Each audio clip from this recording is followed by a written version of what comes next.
700 साल मुगलों का राज रहा, इन्होंने भी हमसे टट्टी पेशाब फेंकवाया, कौन सा स्कूल खोल दिया?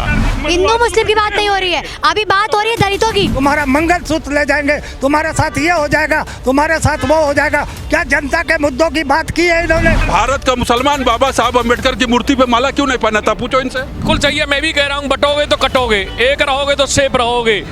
मुसलमानों के तमगा लेना बंद कर दीजिए, मुसलमान को बदनाम करके तमगा लेना बंद करिए। इनकी सरकार में सम्मान के साथ साथ तोड़ा भी जाता है। आप दलितों के ठेकेदार हैं, दलित हैं आप।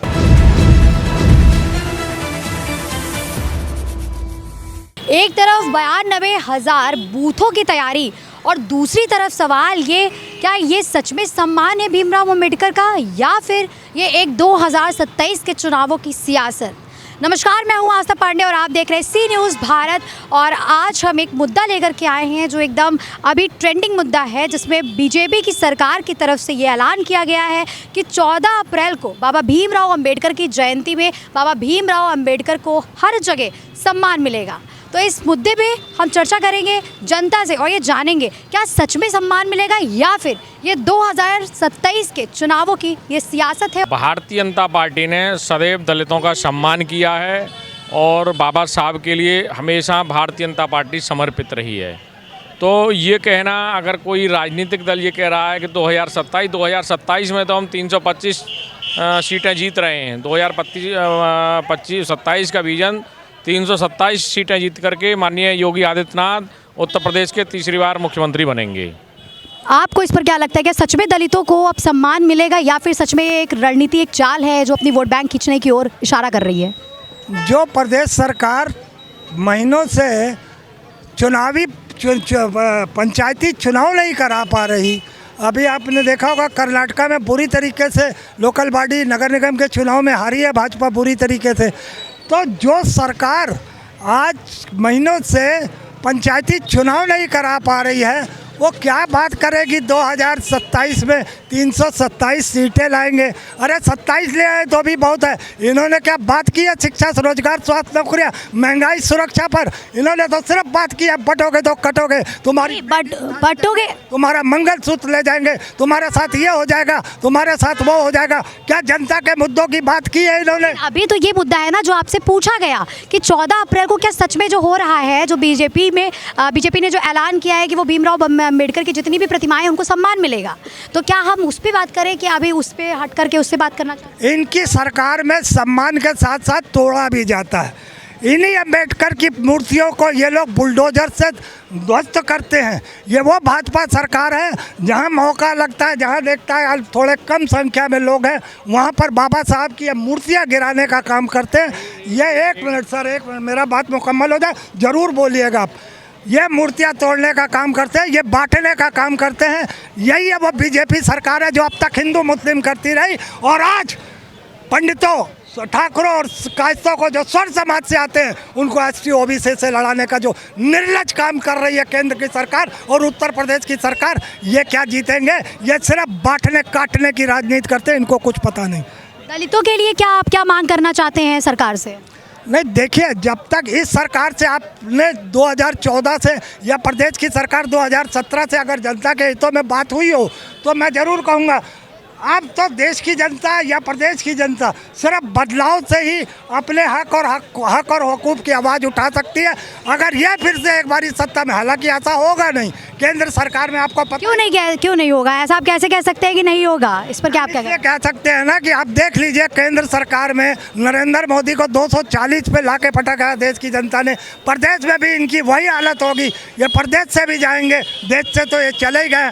भले मत की सरकार है, भले इनको सपोर्ट की सरकार बनी हो, मगर क्या आप बताइए 2024 आपने बोला कि देश से चले गए। कहाँ देश से कहाँ चले गए? देश में तो कई सारे राज्यों में बीजेपी की सरकार है ना। मैं वही तो कह रहा हूँ, 2024 में जो सत्ता बनी है, जो गठबंधन की सरकार जो बनी है, जो वैसाखी पे सरकार बनी है, वो आप देख लीजिए 2024 से 26 आने को हो गया, जनता के मुद्दे पेंडिंग पड़े में, क्या उस पर कार्रवाई हो पा रही है? क्या नरेंद्र मोदी उसे अमली जामा पहना पा रहा है, उसे देश के हित में ला पा रहा है? यही वजह है क्योंकि अल्पमत की सरकार नरेंद्र मोदी के बस की बात नहीं है। नरेंद्र मोदी को तो बहुमत की सरकार चाहिए, अपनी हुकूमत चाहिए, और वो उसे मिली नहीं। इसी वजह से ना तो केंद्र के काम हो पा रहे। 2017 से पहले प्रदेश में महिलाओं के साथ जो घटनाएं होती थी, बलात्कार जैसे जघन्य अपराध होते थे, और करने वाले जितने भी अपराधी थे बेखौफ सड़कों पे घूमते थे।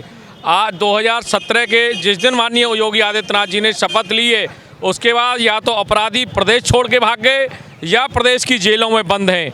उनकी किसी अपराधी की इतनी हिम्मत नहीं कि सड़क। लेकिन यहाँ पे जो मुद्दा है वो बीजेपी की तारीफ का मुद्दा नहीं है। यहाँ पे जो मुद्दा है, हम ये बताना चाह रहे हैं कि क्या जब उनके चुनाव माहौल आ रहा है तो उसको तैयार करने की कोशिश कर रहे हैं? क्या दलितों को इस समय सम्मान देना उनका एक चुनावी रणनीति नहीं लग रहा है? जिस दिन देश की बागडोर यशस्वी लोकप्रिय प्रधानमंत्री नरेंद्र भाई मोदी जी ने संभाली है, उस दिन से दलितों को सम्मान देने का काम अगर किसी पार्टी ने किया है तो भारतीय जनता पार्टी ने किया है। भारतीय जनता पार्टी ने किसी भी राज्य को उठा लीजिए, दलितों को सम्मान दिया है और बाबा साहब के लिए हमेशा समर्पित रही है, बाबा साहब के लिए करबद्ध रही है। ये तो कहना बेवकूफ़ी है कि कोई भारतीय जनता पार्टी अब सम्मान दे रही है। भारतीय जनता पार्टी ने सदैव दलितों को सम्मान दिया है और दलितों ने भी भारतीय जनता पार्टी के लिए समर्पित होकर के, एकजुट होकर के वोट देने का काम किया। तो फिर बीजेपी ये क्यों कहती है कि बटोगे तो कटोगे? बिल्कुल सही है, मैं भी कह रहा हूँ बटोगे तो कटोगे, एक रहोगे तो सेफ रहोगे। अरे उससे पहले कहाँ कोई, मैं जहाँ से आता हूँ, मैं ब्रज से आता हूँ, मथुरा से आता हूँ। मथुरा के अंदर ब्रज की होली 40 दिन तक पर्व होता है हम लोगों का। उस होली में कोई भी मुस्लिम परिवार की इतनी, वहाँ बीच में मुस्लिम आ जाता है, वहाँ मंदिर मस्जिद जन्मभूमि बीच का है, वहाँ से कोई भी हिंदू निकल नहीं पाता था। आज 5 करोड़ लोगों ने ब्रज की होली में आनंद लिया है। ऐसे लोकप्रिय मुख्यमंत्री के कारण विश्व के लोग आए, 5 करोड़ से ज़्यादा लोगों ने ब्रज की होली खेली है। तो मैं फिर कहता हूँ, एक रहोगे तो सेफ रहोगे, बटोगे तो कटोगे। ये बात बिल्कुल सही है। आपका इस पर क्या राय है? किसने बांटा समाज को, देश को जातियों में किसने बांटा? भाई इसका आप इतिहास को खंगालिए, तो इतिहास आप खंगालेंगे तो आपको पता चलेगा कि किसने दलित, ओबीसी, स्वर्ण, ये बंटवारा किया किसने। भाई ये बंटवारा तो सब जानते हैं किसने किया है भाई। और दूसरी चीज़, किसने किया बंटवारा, जरा सा आप हमारे दर्शकों को भी बताइए।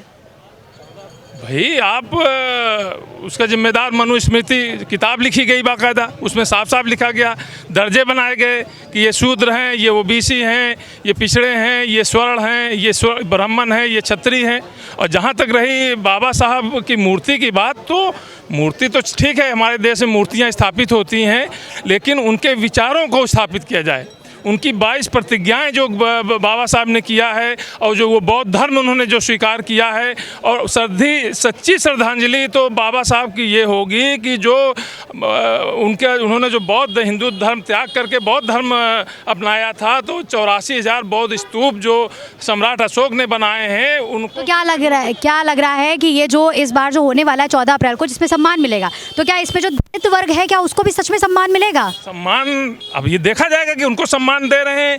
जैसे राम जी को उन्होंने दिया सम्मान, छत्री को एक भी उसमें मंदिर न्यास में नहीं रखा, एक भी ठाकुर को नहीं रखा, कहा कि साहब वो राम जी हैं, राम जी कहे कि एक भी, तो ये इनको कहाँ तक दलित को ये देंगे सम्मान, ये हमें नहीं लगता। नाम पूछो, नाम क्या है आपका? नाम आपका पूछिए, नाम से क्या पूछो? नाम नहीं, नाम से क्या मतलब है? क्या मतलब है नाम से क्या मतलब है? नहीं, नाम क्यों जानना है? नाम क्यों जानना है? क्या मतलब है? क्या मतलब है? आप दलितों के ठेकेदार हैं, दलित हैं आप, दलित पे आप डिबेट करेंगे। इशू है, दलित का इशू तो है। देखिए सब कोई बोलेगा नाम से नहीं, नाम देखिए कोई बात नहीं है यहाँ पे। देखिए, सबसे पहले इंसान की राय जाननी चाहिए। मुद्दे पे आइए, मुद्दा मत भटकाइए, मुद्दे पे आइए। नाम भी पूछना चाहिए। बताइए ना, मुद्दा मत भटकाइए। भारत का मुसलमान बाबा साहब अम्बेडकर की मूर्ति पे माला क्यों नहीं पहनाता? पूछो इनसे। क्यों नहीं पहना? हम खुद पहनाए, सब पहनाते हैं, कोई नहीं है। कब पहनाया आपने? नहीं पहनाते, ये कभी तो संविधान नजर आता है। जब सीए एनआरसी पे बात होती है तो संविधान नजर आता है। कोई भी भारत का मुसलमान बाबा साहब अम्बेडकर और संविधान निर्माता के ऊपर मूर्ति पे माला नहीं पहनाता है, कहता हमारे यहाँ भूत पूजा नहीं है। और संविधान न हो तो भारत का मुसलमान यहाँ सुरक्षित न रहे, राष्ट्रपति न बने, MP MLA न बने।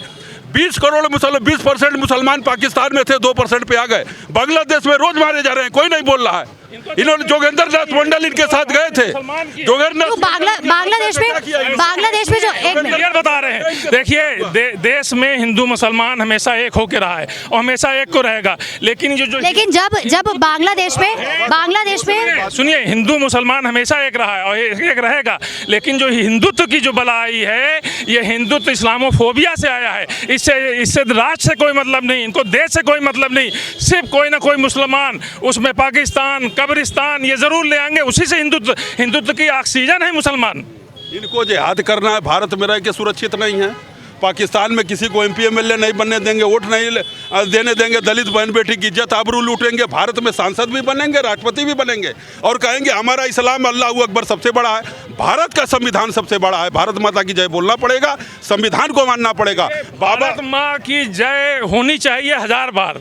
भारत माँ की जय हम भी बोलते हैं, सबको बोलना चाहिए, क्योंकि भारत माता में हमारी भी माता है, इनकी भी माता है, वेमुला की भी माता है, मोदी की भी माता है, समझने, शंभू की भी माता है, उसमें सबकी माता है। भारत माता की जय बोलना चाहिए। बोले ये अल्लाह अकबर से बड़ा डॉक्टर अम्बेडकर है, बोलिए नहीं, अल्लाह से क्या मतलब है? भगवान से। लेकिन अल्लाह से भगवान अम्बेडकर क्या ईश्वर से बड़ा है? बिल्कुल नहीं, बड़ा है। बाबा साहब अम्बेडकर अल्लाह अकबर से बड़े हैं, कुरान से बड़े हैं, संविधान सबसे बड़ा है। ये देश को नहीं मानेंगे, ये अपने कुरान। अम्बेडकर एक व्यक्ति है, बड़ा मानेंगे। हम राम को नहीं मान, अम्बेडकर ने साहब कहा कि हम राम को नहीं मानेंगे, हम कृष्ण को नहीं मानेंगे। साफ 22 प्रतिज्ञाएं हैं, उसमें साफ राम को ईश्वर नहीं मानूंगा। यहाँ कुजड़ा कसाई भटियारा शेख सिद्दीकी जातियां नहीं है इनके अंदर। 700 साल मुगलों का राज रहा, इन्होंने भी हमसे टट्टी पिसाब फेंकवाया। कौन सा स्कूल खोल दिया इन्होंने? कौन सा स्कूल खोल दिया? राम को ईश्वर नहीं। अभी जो मुद्दा चल रहा है, अभी मुद्दे पे चल रहा है मुद्दा। आप लोग मुद्दा भटका रहे हैं, पहले तो आप मुद्दा भटका रहे हैं। मुद्दा ये था, हिंदू मुस्लिम की बात नहीं हो रही है, हिंदू मुस्लिम की बात नहीं हो रही है, अभी बात हो रही है दलितों की। अभी बात हो रही है दलितों की। क्या आप ये बताइए जो 14 अप्रैल को बीजेपी ने ऐलान किया है कि वो सम्मान देगी, तो आप ये बताइए क्या सच में सम्मान मिलेगा दलितों को? मिल तो रहा, दलित देश का आधी आबादी दलित राष्ट्रपति है, पूर्व राष्ट्रपति दलित। सम्मान नहीं, क्या सम्मान मिलेगा? किसने सम्मान दिया? क्या तो नहीं सम्मान मिल रहा है? आप कहाँ से कह रहे हैं? ये भारतीय मुसलमान है, ये विदेशी मुसलमान है। ये क्या तो रहे कि सम्मान मिल रहा है? आपने ऐसा क्यों कहा कि सम्मान नहीं मिल रहा? क्या तो रहे भारतीय, ये क्या तो रहे कि भारतीय सारे दलितों को सम्मान मिल रहा है? कहाँ पे सम्मान नहीं मिल रहा? नहीं तो सम्मान मिलना चाहिए, मिले ना, अच्छी बात है, दिलना चाहिए, क्या दिक्कत है उसमें? लेकिन जो बिके हुए दलित हैं ये नुकसान पहुंचा रहे हैं। मुसलमानों का तमगा लेना बंद कर दीजिए, मुसलमान को बदनाम करके तमगा लेना बंद करिए। आपने जैसा बोला वंदे मातरम भी बोला, भारत माता की जय भी बोली। ये आज बोल रहे हैं, लेकिन अखबारों के माध्यम से कई बार डॉक्टर शफीक और रहमान डिस्ट्रिक्ट संभल से कहते थे कि हम वंदे मातरम नहीं बोलेंगे, हम अल्लाह को मानते हैं, मैं क्यों बोलूँगा वंदे मातरम? ऐसे उन्होंने 50 बार उन्होंने। अरे यार ये बताइए पहले कि बात तो दलितों की सम्मान की चल रही, हिंदू मुसलमान कहाँ से आ गया? ये बात चली थी, वो मैंने कह दिया, वंदे मातरम पे कह दिया मैंने। तालाब में एक मछली गंदी होती है तो क्या सारी मछलियाँ गंदी हो गई? अब मेरी बात सुन, तो मगरमच्छ है क्या? मगरमच्छ, हम मगरमच्छ है तो हमें आपके वहाँ जो इतने बड़े बड़े मगरमच्छ हैं उनका क्या करेंगे? आप एक बात सुन, सब कह रहे हैं मदरसा तो प्रेम से मुंशी निकले, डॉक्टर जब कलाम निकले, मदरसा से निकले ना। मदरसे से कई सारे आतंकी भी तो निकले हैं। कौन आतंकवाद? अंदर हमेशा सुना जाता है कि साजिशें चल रही है, ऐसा है क्या? उनकी मानसिकता वो मुसलमान ही नहीं है। इस्लाम से जो इस चीज़ इस्लाम में पानी गिराना हराम है, पेड़ काटना हराम है, खून पाना का चार्ज जाएगा। अच्छा आप जैसे कह रहे नहीं, आप जैसे कह रहे कि मदरसे से ये चंद्र निकले, मदरसे से वो निकले, तो मदरसे से कई सारे निकल जाते हैं, उसका क्या कहना है? हम उसको मुसलमान मानते ही नहीं ना। क्यों नहीं मानते? अच्छा, जिस इस्लाम में पानी गिराना मना है, पेड़ काटना मना है, ऊंची आवाज़ में बात करना मना है, किसी से दिल को तूक पहुँचाना मना है, खून बहाना कैसे हो जाएगा? क्या बोलना चाहेंगे जो 14 अप्रैल को जो बीजेपी ने जो ऐलान किया है कि अब वो भीमराव बाबा अम्बेडकर के सम्मान देना चाह रही है और हर प्रतिमाओं के किनारे बाउंड्री वॉल खड़ा करेंगे, उस पर आप क्या कहना चाहते हैं?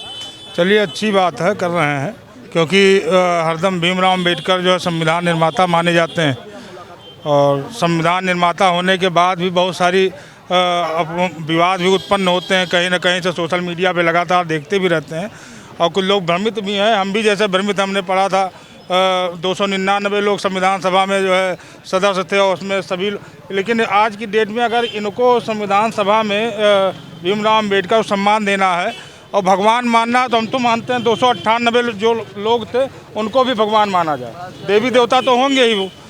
तो भाई अगर एक को निकाल के, उसमें से काशीराम निकाल के लेकर आए थे, उनको भगवान मान रहे हैं आज, तो 200 मतलब हर जात बिरादरी के लोग, तो ज़रूरी नहीं गौतम भी रहे होंगे, रावत भी रहे होंगे, मुस्लिम भी रहे होंगे, हर बिरादरी के लोग 299 लोगों में से रहे होंगे। तो हर बिरादरी के लोगों को 299 लोगों को निकाल के लेकर आए, सभी को भाई, किसी को भगवान मानिए, किसी को देवी देवता मानिए, किसी को कुछ भी मानिए, भी सबको सम्मान देना ज़रूरी है। और रही बात भीमराव अम्बेडकर जी की जयंती है, मैं भी उस जयंती में भाग लूँगा। भीमराव अम्बेडकर को मैं अपना जो है आदर्श भी मानता हूँ, वो संविधान निर्माता में सहयोगी रहे और सब लोग साथ में 299 लोग साथ में रहे, इसलिए मैं संविधान सभा का एक नेतृत्व करने वाला एक व्यक्ति को नहीं मानता। इस पर क्या कहना चाहेंगे कि बीजेपी आपको नहीं लग रहा है कि तो इसके लिए विचार चल रही है? अरे भाई पार्टियां हैं, अपना अपना एजेंडा है, अपना अपना वोट बैंक है, अपनी अपनी बात कहना है, वो अपनी अपनी कहेंगी। आपको क्या लगता है, आप किस पे क्या राय है? क्या नहीं लग रहा है कि 2027 के चुनावों के लिए वोट बैंक खींचने की तैयारी है दलितों की तरफ से? अरे भाई जिधर जो आदमी खींच पाता है खींचता है। अब इसमें पब्लिक है, पब्लिक का इशू देखना चाहिए, पब्लिक को आराम मिले। कि जो 14 अप्रैल को जो सम्मान की बात कही जा रही है बीजेपी पार्टी की तरफ से, उन्होंने ये कहा है कि 14 अप्रैल को जयंती है बाबा भीमराव अम्बेडकर की, तो उसमें उनको सम्मान मिलेगा हर जगह। तो क्या सच में ऐसा लग रहा है कि सम्मान अब मिलने वाला है दलितों को, या अभी तक की नहीं मिल रहा था? उस पर आपकी क्या राय है? क्या पहले से सम्मान नहीं मिलता था दलितों का? भारतीय जनता पार्टी दे रही थी। अरे दलित की बेटी को 3-3 बार भारतीय जनता पार्टी ने उत्तर प्रदेश का मुख्यमंत्री बनाया और समाजवादी पार्टी ने तो बहन जी का जानलेवा गेस्ट हाउस हमला किया था। यही अनुसूचित जात का जब नौकरी का आरक्षण मामला लोकसभा में आया था तो माननीय मुलायम सिंह जी ने विरोध किया था। जब 1987 में नए मंडल कमीशन, जब 1987 में बीपी सिंह जी प्रधानमंत्री थे और भारतीय जनता पार्टी समय में गठबंधन में थी, तो बाबा साहब की सबसे पहले भारतीय जनता पार्टी पार्लियामेंट के अंदर मूर्ति बाबा साहब की रखवाने के काम अटल जी ने किया था। तो कहना अगर सम्मान दलितों का, मुसलमानों को अगर किसी ने किया वो भारतीय जनता पार्टी ने किया।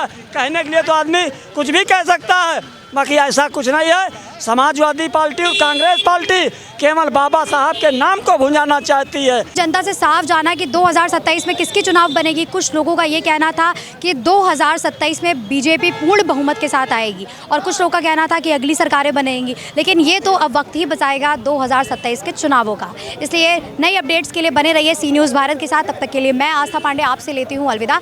नेक्स्ट बार मिलूंगी फिर नई अपडेट्स के साथ, नई न्यूज़ के साथ।